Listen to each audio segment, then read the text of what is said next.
கோவை மேற்கு தொடர்ச்சி மலையில் அமைந்துள்ள வெள்ளியங்கிரி கோவிலுக்கு சென்ற பக்தர் உயிரிழந்துள்ளார்.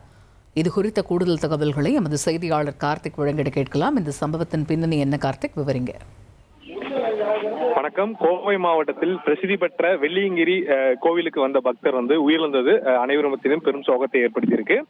கோவை மாவட்டத்தில் மேற்கு தொடர்ச்சி மலை அடிவாரத்தில் அமைந்துள்ள இந்த 7 மலைகள் தாண்டி சுயம்பு வடிவத்தில் இருக்கக்கூடிய சிவனை தரிசிக்க ஆண்டுதோறும் பிப்ரவரி முதல் மே இறுதி வரைக்கும் 4 மாதங்கள் அனுமதிக்கப்படும்.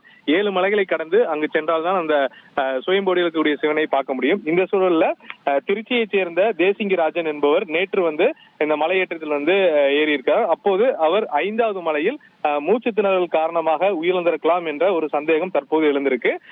அவருடைய உடலை தற்போது வனத்துறையினர் கீழே கொண்டு பரிசோதித்த போது அவர் நேற்று இரவே உயிரிழந்து விட்டதாக தகவல் வெளியாயிருக்கு. இதனையடுத்து பிரேத சோதனைக்காக கோவை அரசு மருத்துவமனைக்கு அவர் உடலானது கொண்டு வரப்பட்டிருக்கு. மேலும் தற்போது அவருடைய உடல் அரசு மருத்துவத்தில் வைக்கப்பட்டு தகவல் திருச்சியில் அவருடைய உறவினர்களுக்கு தெரிவிக்கப்பட்டிருப்பதாக தகவல் வெளியாகியிருக்கு. ஆண்டுதோறும் 8 முதல் 9 பேர் வரை இந்த மலையேற்றத்தின் போது உயிரிழக்கிறார்கள். இந்த வருடம் இவர்தான் முதல் உயிரிழப்பு ஏற்பட்டிருக்கு.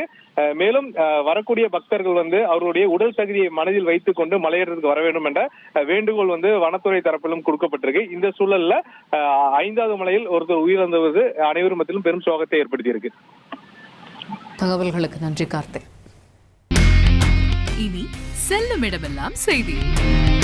தந்தை டிவியின் வாட்ஸ்அப் சேனலை ஃபாலோ பண்ணினா செல்ல இருக்கும் இடமெல்லாம் செய்தி. இதோ QR கோட் இப்பவே ஸ்கேன் பண்ணுங்க, ஃபாலோ பண்ணுங்க.